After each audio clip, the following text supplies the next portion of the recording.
오늘 하나님께 주시는 말씀입니다. 우리 사무엘하 7장입니다. 사무엘하 7장 1절에서 17절까지 말씀입니다.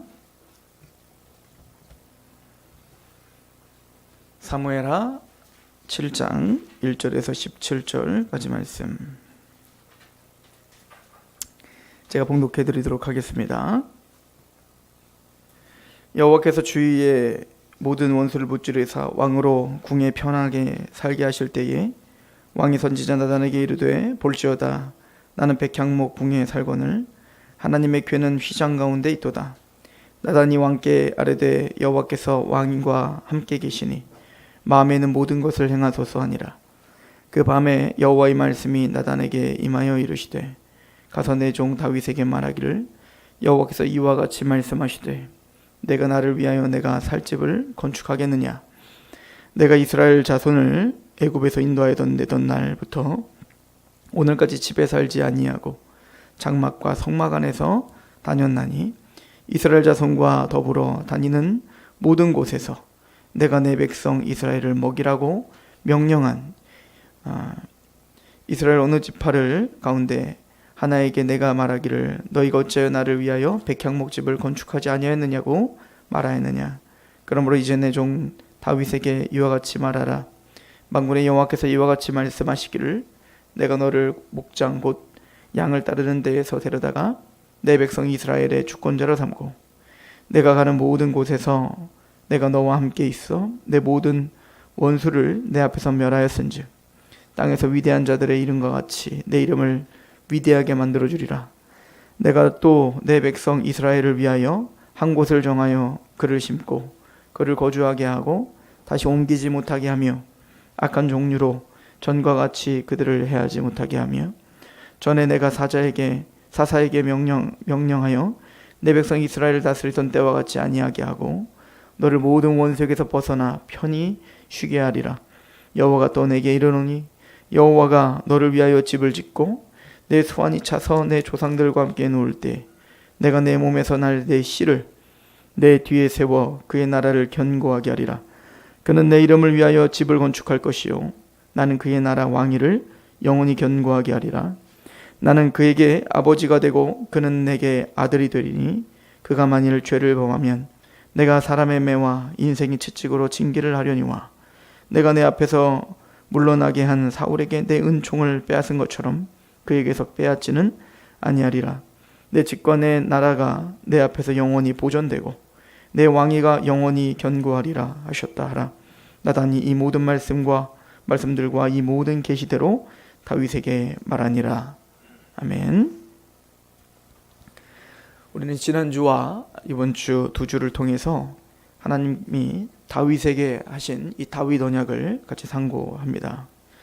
우리가 지난주에 상고했듯이 다윗은 자신을 목동이었던 자신을 왕으로 세우신 그 하나님의 크신 은혜, 또 대적들을 물리치시고 보호하시고 마침내는 통일 이스라엘의 왕으로 등극시켜 주신 그 하나님의 은혜, 그래서 자신은 백향목 궁에 그렇게 평안하게 살게 하신 그 은혜, 그게 너무나 감사해서 하나님의 집을 지어드리고 싶습니다 라고 이야기를 했고, 하나님은 내가 어찌 하나님의 집을 지을 수 있겠느냐, 내가 너의 집을 져주겠다. 여기서 말하는 너의 집이라는 건 다시 왕국 져준다는 얘기가 아니겠죠.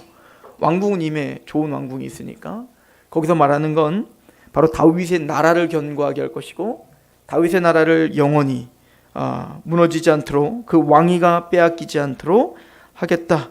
이게 이제 다윗 언약이에요. 그래서 13절부터 보시면 그는 내 이름을 위하여 내 집을 건축할 것이고 나는 그의 나라 왕위를 영원히 견고하게 하리라. 나는 그에게 아버지가 되고 그는 내게 아들이 되리니 그가 만일 죄를 범하면 내가 사람의 매와 인생의 채찍으로 징계를 하려니와 내가 내 앞에서 물러나게 한 사울에게 내 은총을 빼앗은 것처럼 그에게서 빼앗지는 아니하리라.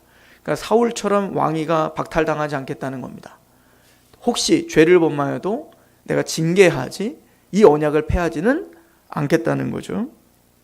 그리고 내 집과 내 나라가 내 앞에서 영원히 보존되고 내 왕위가 영원히 견고하리라 라고 약속을 하셨습니다. 그런데 오늘은 이 다윗 언약을 상고하면서 다윗 언약이 단순히 하나님이 지금 다윗에게 너무 기분이 좋아서 다윗에게 뭐라도 주고 싶어서 이런 언약을 주신 게 아니라 하나님은 만세 전부터 계획하셨던 계획이 있고요. 뜻이 있어요. 그리고 그 뜻을 착착착착 진행하시는데 이 역사 속에서 하나님의 주권 가운데 그 모든 뜻이 이루어져 가고 있는 중에 우리는 살고 있는 겁니다. 그리고 이 성경이라고 하는 것은 창조주이신 하나님이 우리 인간을 왜 창조했고 또 타락한 인간을 왜 허용했으며 또 그런 인간을 왜 구원시키는지, 그래서 마침내 어떤 목적지를 향해서 가게 되는지를 창세부터 계시록까지 우리에게 설명을 해주고 있죠. 그리고 성경은 점진적 계시라라고 불러요. 점진적 계시라는 것은 그냥 창세기 시작하면서 모든 걸 다 알려주는 게 아니라 이 성경이 진행되면 될수록, 역사가 진행되면 될수록 하나님의 그 뜻이 처음에는 너무 큰 이야기지만 점점 명확해지고 그리고 확실해지고 지목하는 게 무엇인지가 우리에게 밝히 드러나게 되는 그런 구조로 성경이 쓰여져 있어요. 점진적 계시다라고 하는데요. 오늘은 이 아브라함의 언약을 비롯하여 은혜 언약이라고 하는, 즉 하나님이 은혜로 우리에게 주신 언약, 웨스트민스터 신앙고백서에 보면 하나님께서 우리를 다루실 때에 그 지극히 높으신 하나님이 몸을 굽혀 지극히 낮아지셔서 우리에게 행하시는 방법이 있는데 그게 바로 언약이다, 이렇게 표현을 해요. 그래서 우리 장로교를 언약신학 이러기도 부르어요. 즉 창세부터 계시록까지 하나님의 언약으로 좀 큰 맥을 잡고 있다라고 하는 것인데요. 오늘 그 언약에 대한 이야기를 이미 들으신 분들도 있었겠지만 우리가 차근차근 굵직한 것들만 보면서 그 큰 그림 안에 오늘 보고 있는 이 다윗 언약이 어떤 의미가 있는지를 우리가 좀 상고하려고 합니다.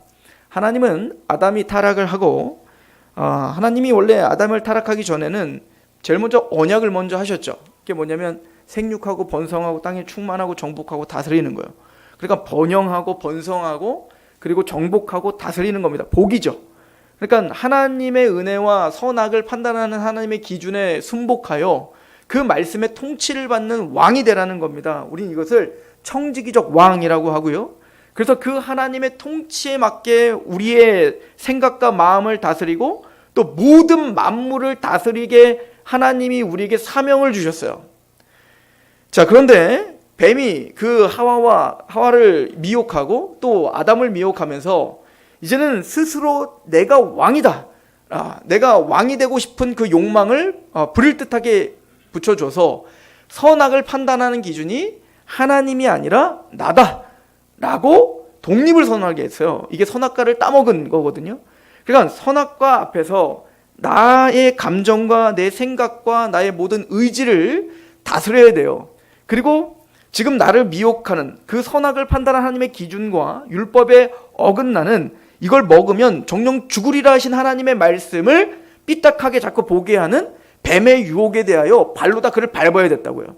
왜요? 하나님의 말씀으로 그를 부셔버려야죠. 다스려야죠. 쫓아내야죠. 이게 원래 아담과 하와의 원래 사명이었죠. 그런데 그들은 그 뱀의, 그 사단의 관계에 다스리기보다는 다스림을 당했단 말이에요. 그래서 그 타락한 아담의 후예인 바로 가인이 바로 그런 모습을 보였죠. 즉 하나님 앞에 관계가 끊어지니 하나님께 예배를 드리지 못하니까 하나님 앞에 내가 뭘 잘못했을까? 왜 하나님은 내 예배를 받지 않을까? 라고 고민하는 게 아니라 얼굴이 붉어지고 화가 나고 원망하기 시작하는 거죠. 왜냐하면 하나님은 나는 최선을 다했는데 하나님이 잘못했다는 거예요. 그러니까 짜증나는 거예요. 하나님 앞에 내가 삐지는 거죠. 그러니까 하나님이 뭐라고 합니까? 너는 왜 얼굴이 붉어졌냐? 네가 죄를 범하지 않았다면 내가 괜히 그러겠냐? 죄가 너를 다스리나 죄가 너를 원하나 너는 죄를 어떻게 하라? 다스려라. 이게 원래 우리의 사명이니까 말이죠. 근데 우리가 잘 알듯 가인은 그 죄성과 그 죄와 사단의 권세가 이제는 그 죄와 사단의 권세를 다스리기는커녕 죄를 원하나 너는 죄를 다스리라 했는데 대신 죄에 다스림 당하죠. 그래서 그 다스림 당하는 열매가 뭐냐면 형제를 죽이는 겁니다.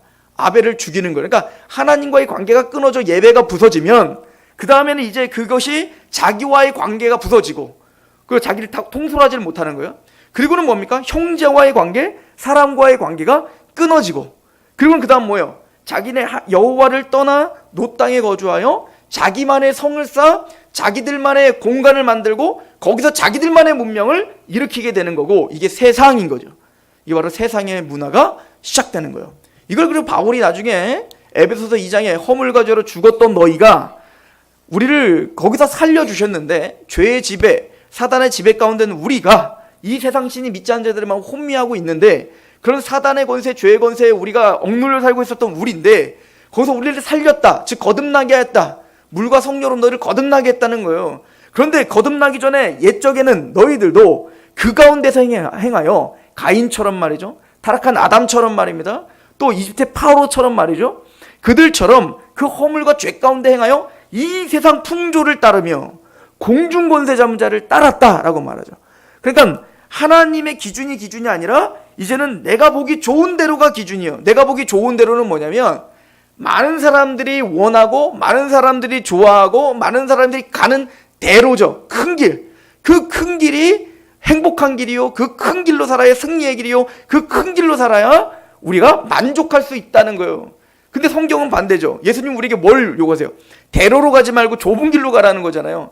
세상이 원하는 길로 가지 말고, 세상의 목적지로 가지 말고 하나님이 원하는 길로, 하나님의 방법으로 가라는 거 아닙니까? 이쪽은 높아지라는 거예요. 자꾸 이쪽 이 제자들은 끊임없이 하나님 앞, 예수님 앞에 내가 우의정 좌의정하게 해주세요, 하나님의 그 권능으로 우리를 반대하는 자에게 하나님께서 불이 떨어져 다 죽여버리게 해주세요, 그렇게 뭔가 세상이 원하는 그 길을 가는데 하나님을 도구로 사용하여 그 권세로 그 큰 길을 더 크게 만들려고 하는 것이 제자들이었죠. 그럼 반대로 예수님은 그 제자들에게 뭐라고 하는 겁니까? 너희는 나를 따르려거든 자기를 부인하고, 자기를 그 큰 대로를 부인하라는 얘기인 겁니다. 그걸 부인하고 자기 십자가를 지고 나를 따르라. 좁은 길로 걸어라. 좁은 문으로 들어와라. 십자가의 길을 걸어라. 이렇게 말하는 거 아니겠어요? 이게 하나님의 뜻이라는 겁니다. 우리는 계속 그 가운데서 싸우고 또 싸우고 또 싸우는 거죠. 자, 그런데 이 세상이라고 하는 것은 바로 세상 풍조를 따르는 겁니다. 그래서 이렇게 타락한 인간들을 하나님은 그 죄와 사단의 권세에서 건져주시기로 결정했습니다. 하나님은 인간이 타락하자마자 바로 우리를 얽어매고 우리를 지배하고 있는 죄와 사단의 권세에서 우리를 건져주시기 위한 구원이 시작됐는데, 그게 한참 후에가 아니라 아담이 타락하자마자 바로 창세기 3장 15절의 말씀이 시작되는 거예요. 그러니까 우리가 이제 그 아담에게 선악과를 따먹지 마라 라고 하는 걸 우리는 흔히 행위언약이라고 해요. 웨스트민스터 신앙고백서에도 행위언약이라고 표현하고 있죠. 행위언약이라는 것은 행위가 조건이 되어 그것을 지키면 영생을 얻고 그것을 지키지 않으면 심판을 받는 거예요. 이 행위언약이 구체화되어서 우리에게 보여진 게 바로 모세의 율법인 겁니다. 선악과 따먹지 마. 그 한마디에 뭐가 다 담겨 있냐면 율법의 613가지의 이야기가 다 담겨 있는 거예요. 그러니까 아담은 선악과를 따먹었을 때 율법 전체를 다 어긴 겁니다. 그리고 또 그 율법을 어겼다는 건 그 율법의 또 핵심이 십계명인 거죠. 그 십계명을 다 어겨버린 겁니다. 그런데 그래서 이스라엘 백성들도 출애굽을 하여 그 하나님의 율법을 받들어 십계명을 대표로 하는 모든 율법을 보고 다 지켜 행하겠습니다 라고 해놓고는 40년 내내 어떻게 하더라? 그 율법을 지키지 못하고 어기고 다 죽더라. 무슨 얘기죠? 아담 이후로 모든 인류는 하나님의 행위 언약 속에, 하나님의 율법 앞에 그 어떤 누구도 한 사람도 구원을 받을 자가 없다. 그 이유는 뭐죠? 율법이 문제가 아니에요. 율법이 문제가 아니라 로마서 8장 2절에 율법이 육신이 연약함으로 말미암아 할 수 없는 거예요. 즉 하나님의 율법은 거룩한데 그 거룩한 율법을 지킬 수 없을 만큼 우리는 타락한 거예요. 왜냐하면 그 죄를 죄를 다스리고 죄를 정복하여 하나님의 말씀에 나를 순복해야 되는데 가인에서 본 것처럼 그 죄를 다스릴 실력이 없는 거죠. 대로 죄와 사단의 권세에 있는데 우리가 어떻게 하나님 말씀에 순복할 수 있겠냐고요. 이것을 에베소서 4장은 뭐라고 합니까? 총명이 어두워졌다 이거예요. 하나님을 아는 지식이 없어요. 무지해졌다는 겁니다. 그러니까 마음은 어떻게 했대요? 굳어졌다. 얘기는 이스라엘이 계속 썼던 말이에요. 너희가 목이 굳었다. 마음이 굳었다. 얘기 뭐죠? 하나님의 말씀에 반응하지 않는다는 겁니다. 이게 하나님의 생명에서 떠나 있도다. 그리고 뭐라고 합니까? 너희는 스스로 방탕에 방임하여 욕심대로 행한다. 그러니까 하나님의 뜻대로 행하는 게 아니라 내가 기분 좋고 내가 좋아하는 게 선이에요. 내가 행복한 게 진리예요. 그죠? 이게 우리라는 거예요, 우리요. 이게 선악과를 따먹은 죄된 우리라는 거죠. 이거 자체가 뭐냐면 죄와 사탄의 지배를 받고 있는 상태라고 이야기하는 겁니다. 그런데 그 죄와 사탄의 권세를 부셔버리고 우리를 건지는 건 우리 스스로 할 수 없어. 하나님이 직접 개입하셔서 그 죄와 사탄, 우리를 얽어매고 있는 죄와 사탄의 권세를 부셔버릴 거야 라고 선포하신 것이 은혜 언약의 시작인데, 그 은혜 언약의 시작이 바로 창세기 3장 15절이죠. 한번 가볼까요?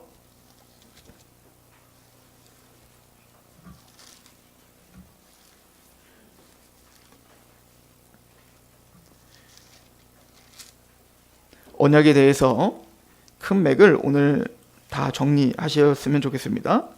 창세기 3장 15절.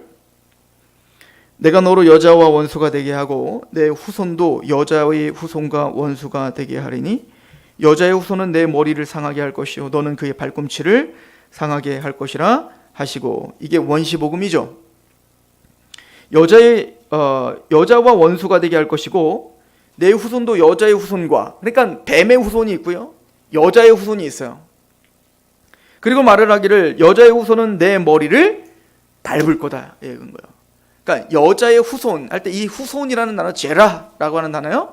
앞으로 이제 우리가 계속 찾아볼 씨라고 하는 단어, 후손이라고 하는 단어, 아들이라고 하는 단어가 다 제라, 똑같은 단어로 쓰여질 겁니다.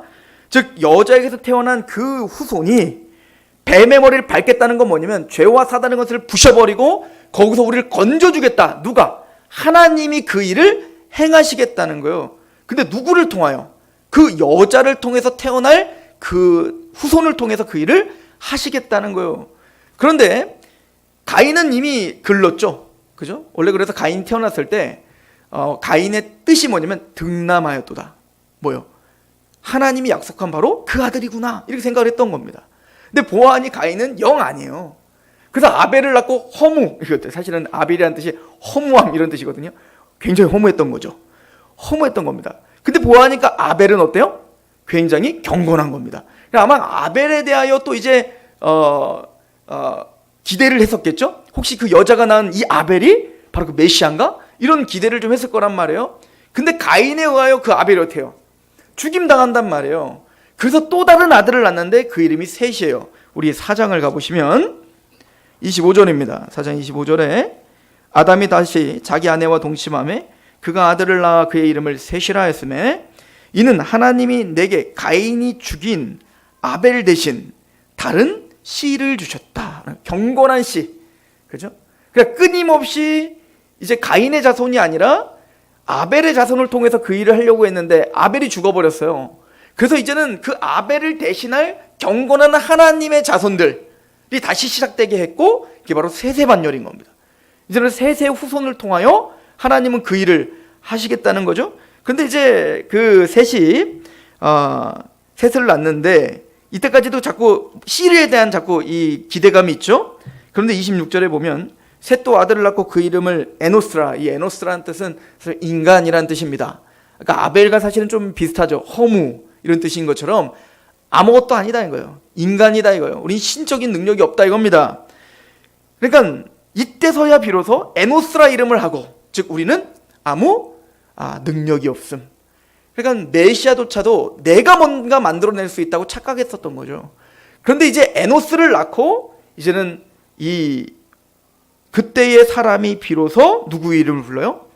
여호와 이름을 부르는 겁니다. 이제 하나님을 의지하는 거예요. 이것도 하나님의 은혜가 아니라면 될 수 없다는 것을 알게 되는 거죠. 그리고 우리가 잘 아는 대로 이제는 그 셋의 반열 속에 하나님의 백성, 거기에 뭐 이제 에녹도 있고 노아도 있고, 그리고 이제 노아의 후예인 셈과 함과 야벳이 있는데 셈과 함과 야벳 중에 누가 선택받은 자입니까? 하나님은 셈의 반열을 통하여 바로 그 후손이 올 것을 약속을 하시죠. 그 장면을 가봅시다. 9장입니다. 창세기 9장 26절입니다.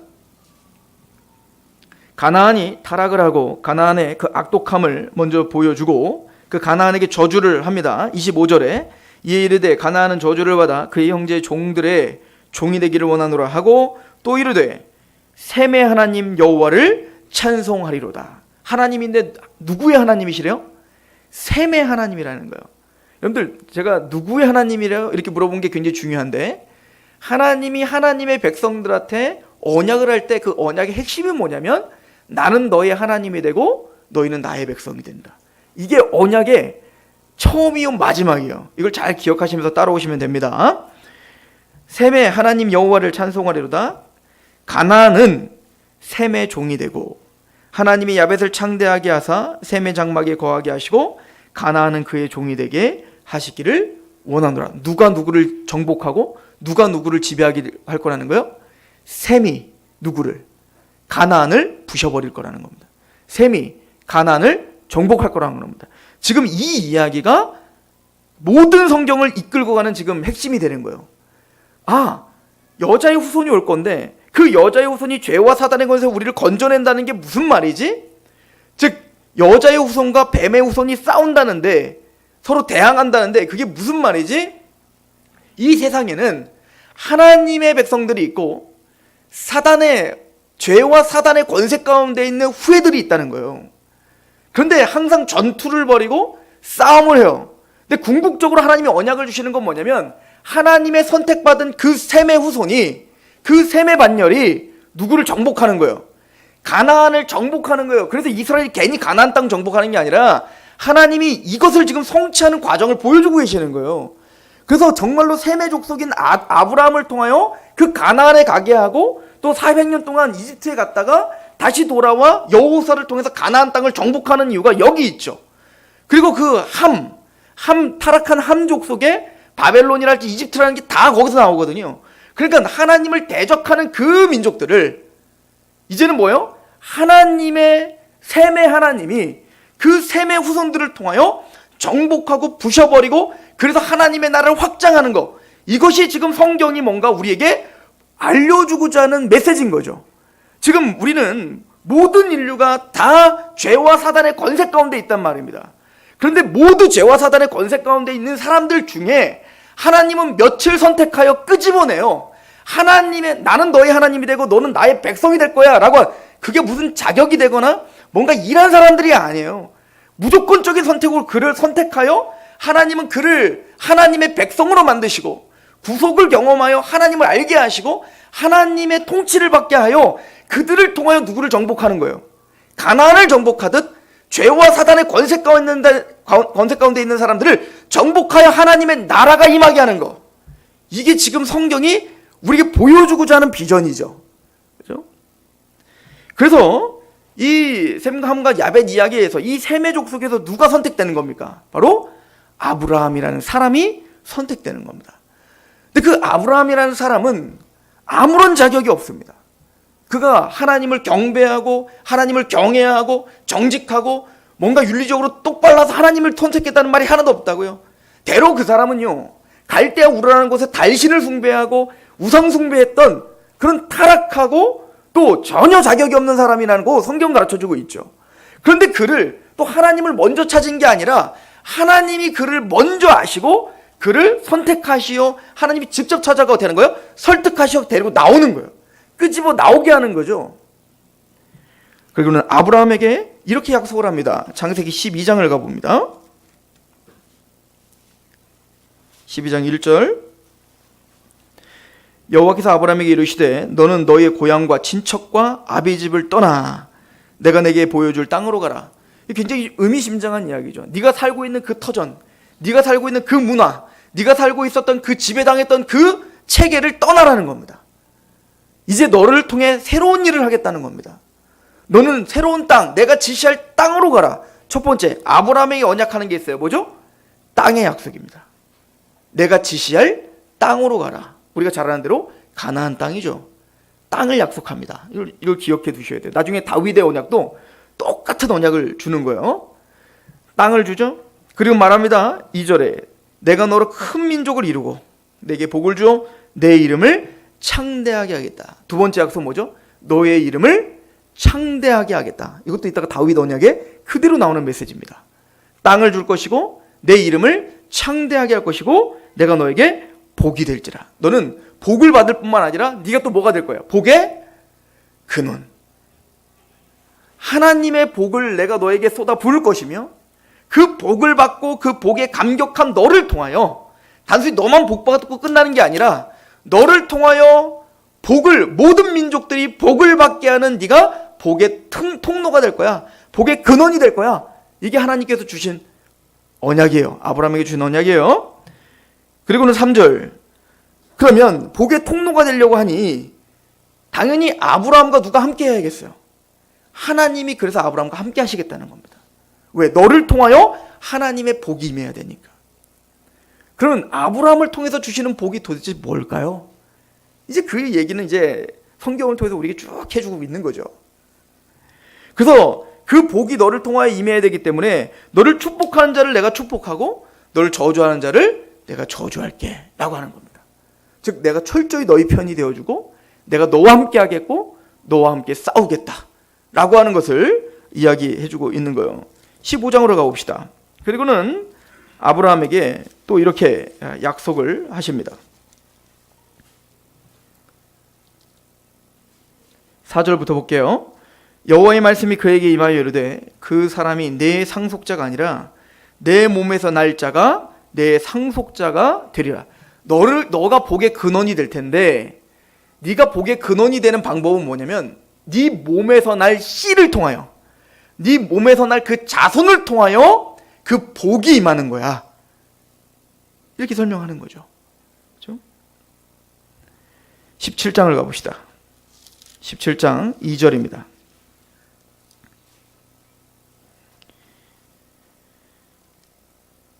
내가 내 언약을 나와 너 사이에 두어 너를 크게 번성하게 하리라 하시니 아브라함이 엎드렸더니 하나님이 또 그에게 말씀하여 이르시되 보라 내 언약이 너와 함께 있으니 너는 여러 민족의 아버지가 될지라. 이제 후로는 내 이름을 아브라함이라. 그러니까 이제 아브라함에게 주신 약속은 단순히 이스라엘에게 국한된 약속이 아님을 선포하고 계시죠. 아브라함아, 내가 지금 너에게 하는 약속은 너의 가족에게 주는 약속이 아니야. 단순히 너의 민족에게 주는 약속이 아니야. 너는 열국의 아버지가 될 거야. 즉 전 세계를 향한 하나님의 모든 피조세계를 향한 그 이스라엘에 국한되지 않고 땅끝까지 이르러 너에게 준 이 언약이 복이 돼야 될 그날이 올 거야. 도대체 무슨 말일까요? 조금씩 확장하며 우리에게 지금 하나님이 약속하고 있는 메시지가 무엇인지를 설명합니다. 그런데 그 복은 다시 말씀드리지만 그 복은 너와 너의 자손을 통하여 그 복이 임하는 거야. 22장 가봅시다. 그래서 아브라함은 이삭을 바치고 하나님께서 그 시험이 끝난 후에 아브라함에게 이렇게 또 약속하십니다. 22장 17절입니다.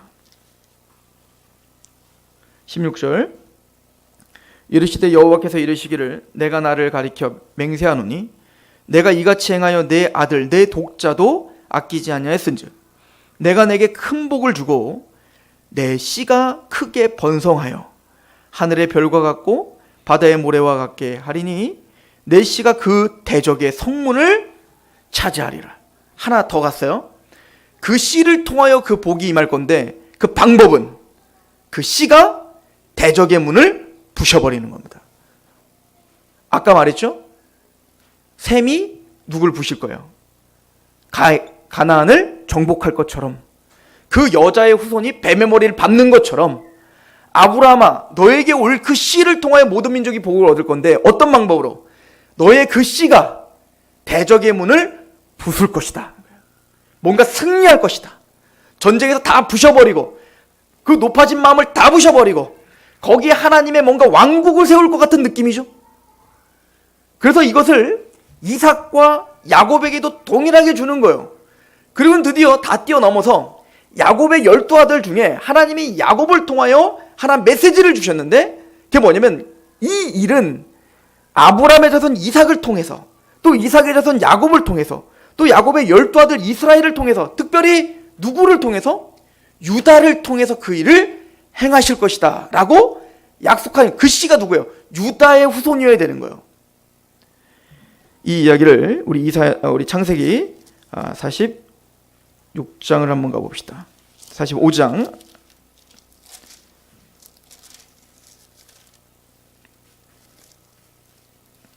49장 봅시다. 49장부터 보고 갈게요. 49장 8절입니다. 유다야, 너는 내 형제의 찬송이 될지라. 내 손이 내 원수의 목을 잡을 것이요 내 아버지 아들들이 내 앞에 절하리로다. 유다는 사자 새끼로다. 내 아들아, 너는 움킨 것을 찢고 올라갔도다. 그가 엎드리고 웅크림이 숫사자 같고 암사자 같으니 누가 그를 범할 수 있으랴. 규가 유다를 떠나지 아니할 것이며 통치자의 지팡이가 그 발을 사이에서 떠나지 아니하기를 실로가 오시기까지 이르리니 그에게 모든 백성이 복종하리로다. 이 실로라고 하는 말은 화평을 가져올 자, 이런 뜻이에요. 화평을 가져올 자. 그러니까 유다야, 네가 바로 왕이 될 거다. 네가 다스리는 자가 될 것이다. 여기 보면은 이런 말이 있죠. 8절에 유다야, 너는 내 형제의 찬송이 될지라. 내 손이 내 원수의 목을 잡을 것이고 내 아버지의 아들들이 내 앞에 절하리로다. 그러니까 모든 하나님의 택함 받은 백성들은 누구에게 절해야 돼요? 유다에게 절해야 되죠. 다른 말로 말하면 유다 지파에서 왕이 태어난다는 얘기예요. 자, 그런데 보세요. 지금 이 언약 누구에게 주신 언약인지 혹시 아십니까? 요셉에게 줬던 꿈입니다. 이게 요셉에게 하나님이 꿈을 통해서 약속을 주셨는데 두 번이나 꿈을 꾸게 했죠. 11별이 자기 별에게 절하는 꿈을, 또 11별 집단이 자기에게 절하는 꿈을 꿨죠. 그 꿈의 핵심은 뭐예요? 내가 왕이 되는 거죠. 그 형제들이 자기에게 무릎 꿇고 절하는 꿈이에요. 근데 그 꿈이 지금 누구에게로 넘어간 거예요? 유다에게 넘어간 겁니다. 무슨 얘기냐면 요셉은, 그러니까 그 야곱의 아들들 중에 장자가 누굽니까? 장자는 3명이에요. 이게 무슨 얘기냐면 육체적인 장자는 르우벤이에요. 얘 원래 아들이었으니까. 근데 얘는 탈락됐죠. 그죠? 그 불같은 그 정욕을 참지 못하여 아버지의 침상에 올라갔다가 탈락. 그러니까 르우벤은 육적인 장자는 르우벤이에요. 그러나 영적인 장자는 아니에요. 그러면 영적인 장자는 누구냐면 바로 요셉입니다. 그래서 요셉이 정말로 장자의 모든 권한을 다 갖고 있었죠. 채색 옷을 입고 있었다는 건 걔가 장자였다는 얘기인 거예요. 그런데 요셉은 상징적인 장자일 뿐입니다. 실제적인 그 하나님의 언약의 성취의 장자가 아니에요. 왜냐하면 요셉은 누구를 우리에게 설명하기 위한 장자였냐면 예수님을 우리에게 설명하기 위한 장자였거든요. 그러니까 이 요셉의 삶을 한번 보세요. 요셉은 누구에게 미움을 당하죠? 그러니까 그 언약은 뭐냐면 하나님이 모든 형제들이 자기에게 절을 해야 되는데 그 꿈과 언약과는 정반대로 누가 자기를 죽여. 형제들에 의하여 팔림을 받아. 먼저 죽이려고 했어요. 죽인 거예요, 원래. 근데 마음이 바뀐 것 뿐이지. 그래서 은 20에 팔아버린단 말이에요. 누구처럼? 예수님이 그의 형제들인 이 유대 백성들에 의하여 십자가에 은 30에 팔려가지고 죽임당하는 것처럼 말입니다. 그리고 원수가 된 거예요. 요셉은 그를 원수입니다. 그래서 가진 고생을 다 하죠. 가진 고생을 다 하고 보디발의 집에 팔렸다가 또 하나님의 뜻 가운데 끝까지 하나님 말씀대로 살았던 요셉의 모습을 보여주지 않습니까? 그 말씀대로 살았더니 승승장구예요? 아니죠. 더 안 좋은 상황으로 가죠. 이제 감옥까지 내려가지 않습니까? 그러다가 거기서 하나님의 은혜로 총리 대신이 돼서 하나님의 택함받은 그의 형제들이 택함받은 그의 형들이 왔을 때 요셉이 뭐라고 하죠? 그때서야 그 꿈의 의미를 알게 되죠. 아, 내가 모든 형들이 나에게서 무릎 꿇고 절한다는 의미가 단순히 내가 이놈의 자식 내가 가만두지 않을 거야, 내가 복수할 거야, 이런 어떤 의시되고 윽박지르고 다스리는 왕이 된다는 얘기가 아니라 요셉이 뭐라고 말합니까? 형들이요, 두려워하지 마소서. 나를 판 것은 당신들이 나를 판 게 아니라 아버지께서 당신들을 구원하기 위하여 나를 앞서 보내신 겁니다. 이게 예수님 이야기잖아요. 우리는 그 예수를 십자가에 못 박았단 말입니다. 우리가 박은 거예요, 우리가 다. 그런데 십자가에 못 박은 우리 택함받은 우리도 같이 예수를 십자가에 못 박았단 말이에요. 그런 쳐 죽여도 우리는 사실은 할 말이 없는 죄인들이란 말입니다. 그런데 예수님께서 십자가에 죽으시고 부활하심으로 모든 무릎을 그 앞에 꿇게 하셨다고요. 그리고 우리에게 말하는 거예요. 두려워하지 마라 이거요. 너희가 죄를 졌다고 두려워하지 마라. 내가 십자가에 죽인 건 너희가 나를 죽인 거지만 너희가 나를 죽인 게 아니라 아버지께서 너희를 살리기 위하여 나를 앞서 보내신 거다 라고 말하는 것과 같은 거예요. 바로 십자가 이야기인 거죠. 바로 지금까지 설명되었던 그 씨가 대적임을 부수는 방법이 뭔지를 보여주고 있는 겁니다. 그것은 로마가 했던 것처럼 이집트가 한 것처럼 바벨론이 한 것처럼 승승장구의 병기를 끌고 가서 인간의 힘으로 압자여 부셔버리는 대적임을 부수는 방법이 아니라 죽는 겁니다. 이걸 보여줬던 게 바로 창세기 22장 얘기잖아요. 이삭을 바치는 사건입니다. 거기서 대적의물을 부순다는 약속이 나온 거 아니에요? 아브라함은 하나님이 이삭을 달라 할 때 죽이기로 결정하고 올라간단 말이에요. 그리고 3일 만에 어디를 도착해요? 그 모리아산에 도착하여 그 아들을 죽이려고 한단 말입니다. 이미 그 마음에 죽은 거예요. 근데 3일 되었을 때 하나님이 어떻게 된 겁니까? 3일째 거기 가서 죽이려고 할 때 하나님이 죽은 자였던 요셉을 다시 돌려줬다. 죽었던 요셉을 다시 돌려준 것이다 라고 히브리서는 해석하고 있지 않습니까? 예수님의 십자가 부활을 그대로 모용하고 있는 거죠. 아브라함은 그 언약의 통로인 그 씨 이삭을 통하여 또 그 이삭의 후손을 통하여 대적의 문이 부서질 것이고 그래서 하나님이 우리를 구원할 것인데 그것은 어떤 방법을 하는 겁니까?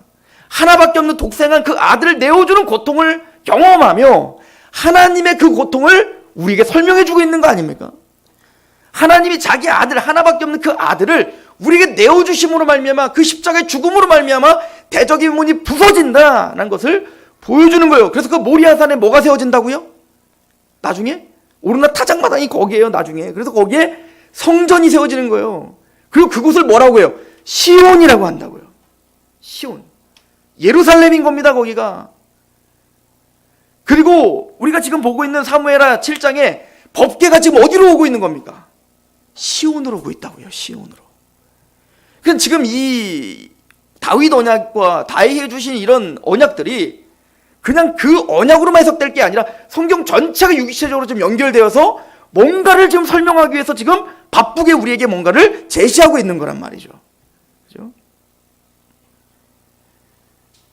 그래서 그 대적의 문을 부술 그는 누구냐면 왕인 겁니다. 그죠? 그리고 그 유다 지파의 후예였던 바로 다윗이 바로 그 왕이다 라고 오늘 선포하고 있는 거예요. 사무엘하 7장은 다윗 언약은 바로 그래서 앞으로 올 메시아는 유다 지파에게 그러죠. 유다에게 실로가 오시기까지 그 화평한 자가 오시기까지 네가 왕권을 잡을 것이다 이렇게 말하는 겁니다. 그 다윗에게 뭐라 너에게 영원한 왕권을 주고 너의 나라가 견고하게 서리라 라고 한단 말이에요. 그럼 우리가 지난주에 상고했듯이 다윗도 완벽한 왕이 아니었고 그의 자손을 통하여 우리 오늘 본문을 가봅시다. 사무엘하 7장입니다.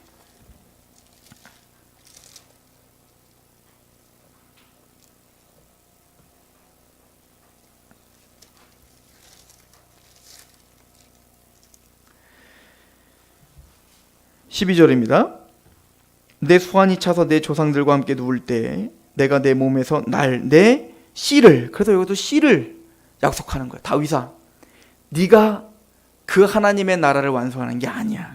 누구를 통해서? 내 씨를 통해서 할 거야. 그러니까 다윗이 성취가 아니에요. 다윗도 성취인데 다윗도 그 온전한 성취의 과정인 거예요. 그죠? 내 씨를 내 뒤에 세워 그 나라를 견고하게 하리라. 그는 내 이름을 위하여 집을 건축할 것이요 나는 그의 나라와 왕위를 영원히 견고하게 하리라. 나는 그에게 아버지가 되고 그래서 어떻게 하겠다고요? 나는 그에게 아버지가 되고 그는 내게 아들이 되리니 그가 만일 죄를 범하면 내가 사람의 매와 인생의 채찍으로 징계를 하려니와 내가 내 앞에서 물러나게 한 사울에게 내 은총을 빼앗은 것처럼 그에게 빼앗지는 아니하리라. 내 집과 내 나라가 내 앞에서 영원히 보존되고 내 왕위가 영원히 견고하리라 하셨다 하라. 그런데 이 육체적인 다윗의 왕조는 이미 끝난 지 오래됐다고요.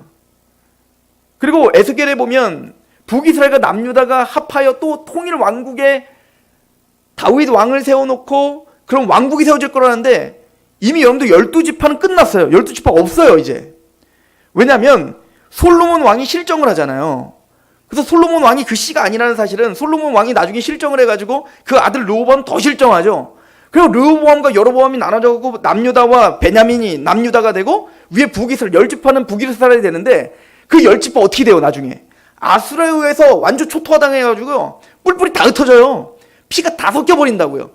그래서 그때부터는 10지파는 이제는 순수혈통이 아니에요. 걔네들은 그래서 뭐라 불러요? 사마리아인이라 부른 거예요. 사마리아인. 그러니까 괄시받는 사마리아인 된 거예요. 그러니까 12지파는 없어진 거예요. 12지파가 어디 있어? 그래서 지금은 팔레스틴에 사는 그 이스라엘을 누구라고 불러요? 유대인이라 부르는 거예요. 유태인이라고. 왜냐면 유대지파기 때문에 그런 겁니다. 그렇죠? 그런데 마지막 때가 되면 그 전 12지파가 정말로 다 하나가 되어 한 왕을 모시게 될 것이다. 이제부터는 육적 이스라엘을 말하는 것이 아닌 거죠. 이제 참된 이스라엘. 이 육적인 예루살렘이 아니라 하늘의 진짜 예루살렘. 갈라디아에서 이야기하죠. 하늘에 있는 예루살렘이 있으니 우리 어머니라. 야, 그 장길자 말하는 거 아닙니다. 이거는 영적인 진짜 우리의 왕국이 있다는 얘기인 거예요. 이 땅에 속해 있는, 이 땅에 속한 저 시내산에 있는, 저 팔레스틴 땅에 있는 저곳이 진짜가 아니라 위에 있는 우리의 진짜 예루살렘이 있는 거예요. 하나님의 나라가 있는 겁니다. 그죠? 그리고 다윗과 같은 한 왕이 오셨어요. 그분이 누구이셨죠? 바로 예수님이시더라. 그래서 지금 이 창세기부터 숨바쁘게 오는 그 모든 걸 한마디로 함축한 게 마태복음이 이렇게 시작했던 거예요. 아브라함과 다윗의 자손 예수 그리스도. 그래서 그 족보가 중요했던 겁니다. 하나님이 예언했던 바로 그 메시아, 그 씨가 바로 예수입니다. 그래서 갈라디아서는 이렇게 얘기하죠. 우리 갈라디아서를 한번 가봅시다. 갈라디아서 3장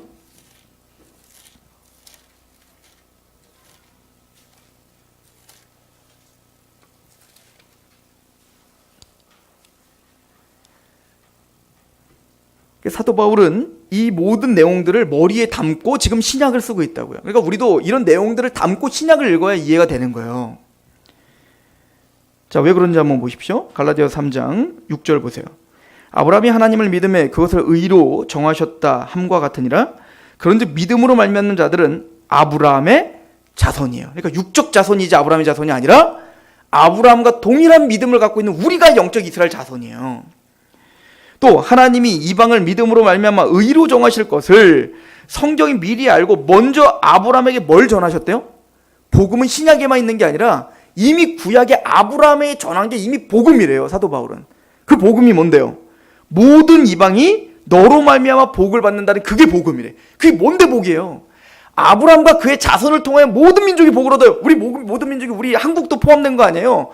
그러니까 아브라함의 그 복이 우리까지 왔어요. 어떻게? 아브라함과 그 자손을 통하여 모든 민족이 복을 얻는데 그 자손은 이삭을 말하는 게 아니고 야곱을 말하는 게 아니고 유다를 말하는 게 아니고 다윗을 말하는 게 아니고 또 그럼 그 모든 자손들을 말하는 게 아니고 한 사람을 가리켜 이야기한다는 거예요. 3장 16절 이 약속들은 아브라함과 그 자손에게 말씀하신 것인데 여럿을 가리켜 그 자손들이라 하지 아니하시고 오직 한 사람을 가리켜 내 자손이라 하셨으니 누구시래요? 곧 그리스도라. 그러니까 구약 전체가 그 씨, 그 아들, 그 자손 준다는 게 누구를 가리켜 계속 우리에게 설명한 거예요. 예수를 주마. 그래서 너와 너의 자손으로 말미암아 모든 민족을 보롭겠다는 것은 아브라함부터 시작했던 그 언약의 성취이신 자손 예수를 통하여 우리에게 복이 임한 겁니다. 하나님을 아는 복, 십자가로 죄사함 받는 복, 죄와 사단의 권세가 부서지는 복. 그래서 여러분들 그 씨가 뭐 한다고요? 대적의 문을 부순다고 했어요. 죄와 사단의 권세를 부수고 들어와 하나님의 백성, 나는 너의 하나님이 되고 너는 나의 백성이 되리라가 다시 회복되게 한다고 했어요. 마태복음으로 가봅시다. 마태복음. 그래서 이 마태는 이런 것들을 굉장히 심혈을 기울여서 우리에게 설명합니다. 마태복음 12장을 가봅니다.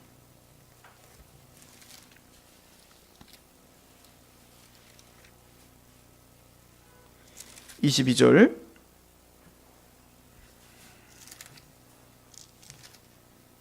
그때 귀신 들려 눈 멀고 말 못하는 사람을 데리고 왔거늘 예수께서 고쳐주심에 그 말 못하는 사람이 말하며 보게 되는지라 무리가 다 놀라 이르되 이는 누구예요? 다윗의 자손이다. 이렇게 표현하는 겁니다. 그럼 이들이 왜 말 못하고 왜 보지 못하고 왜 듣지 못하고 그렇게 할까요? 24절 바리새인들은 듣고 이르되 이가 귀신의 왕 바알세불 힘있지 않고는 귀신을 쫓아내지 못하느니라 하거늘 예수께서 그들의 생각을 아시고 이르되 스스로 분쟁하는 나라마다 황폐하여질 것이요 스스로 분쟁하는 동네나 집마다 서지 못하리라. 만일 사탄이 사탄을 쫓아내면 스스로 분쟁한 것이니 그리하고야 어떻게 그의 나라가 서겠느냐. 또 내가 바알세불 힘입어 귀신을 쫓아내면 너희 아들들은 누구를 힘입어 쫓아내느냐. 그러므로 그들이 너희의 재판관이 되리라. 그러나 내가 하나님의 성령을 힘입어 귀신을 쫓아내는 것이면 하나님의 나라가 이미 너희에게 임하였느니라. 사람이 먼저 강한 자를 결박하지 않고서야 어떻게 그 강한 자의 집에 들어가 그 세간을 강탈하겠느냐. 결박한 후에야 그 집을 강탈하리라. 예수님 뭐하러 오셨다는 겁니까? 그 사단의 권세를 부셔버리러 오셨다는 겁니다. 성령의 능력으로 그 사단의 것을 부수고 들어와 그 세간을 강탈하여 구원하러 오셨다는 거예요. 그러니까 그 메시아, 구약 전체가 메시아, 대적의 문을 부수리라 했던 그 메시아가 바로 이 예수다라고 하는 것을 복음서는 다 설명하고 있는 거죠.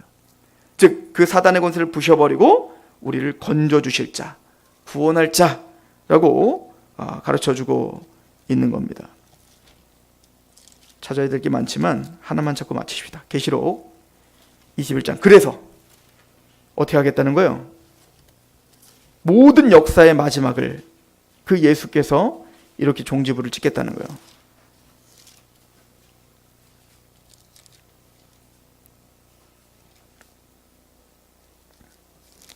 21장 1절. 또 내가 새 하늘과 새 땅을 보니 처음 하늘과 처음 땅이 없어졌고 바다도 다시 있지 않더라. 또 내가 보매 거룩한 성 새 예루살렘이, 시온이죠. 진짜 예루살렘이 완성됐습니다. 누구를 통해? 죽임당하신 어린 양을 통해. 다윗의 뿌리요, 유다 지파의 사자 다윗의 뿌리를 통해 하나님께로부터 하늘에 내려오니 그 준비한 것이 신부가 남편을 위하여 단장한 것 같더라.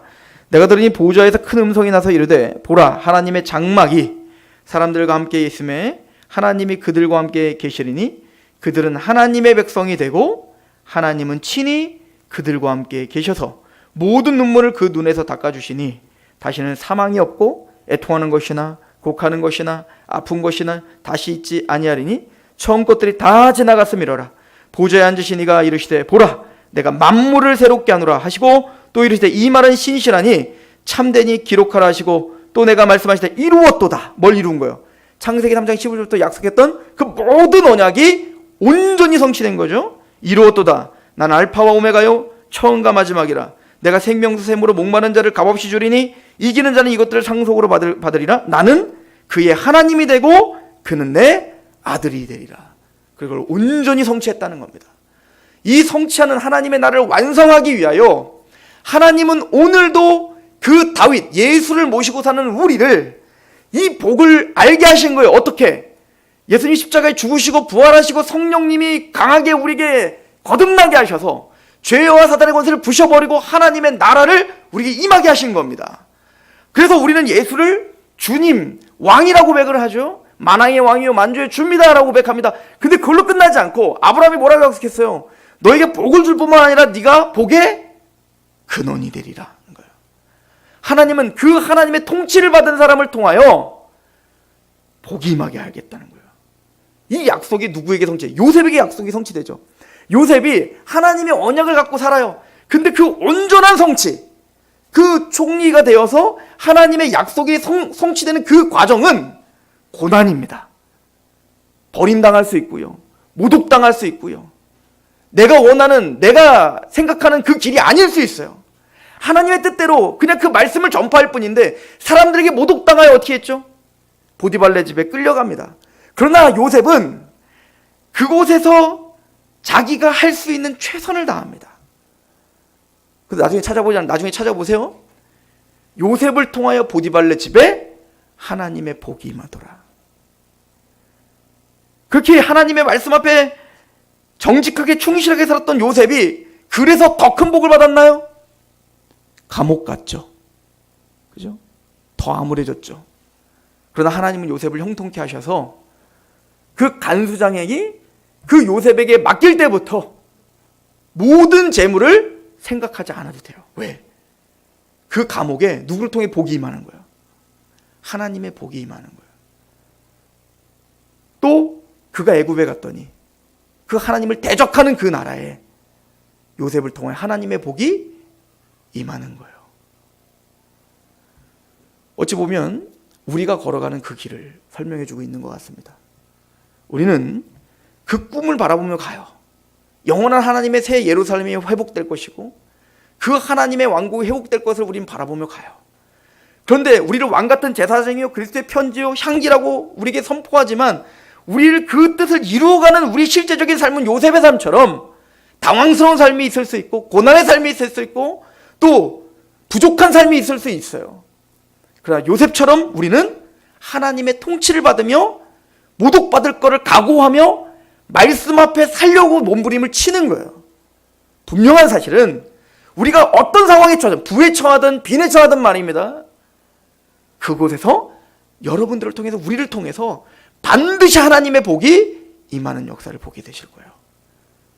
다윗의 언약이 살아서 그 예수님을 통해서 성취된 것처럼 이미 성취된 예수님의 그 십자가의 은혜가 우리 안에 하나님 왕국을 세우셨고 이제는 완전한 하나님의 나라를 향해서 바라보고 달려가는 우리들의 인생 가운데 실패란 없는 거예요.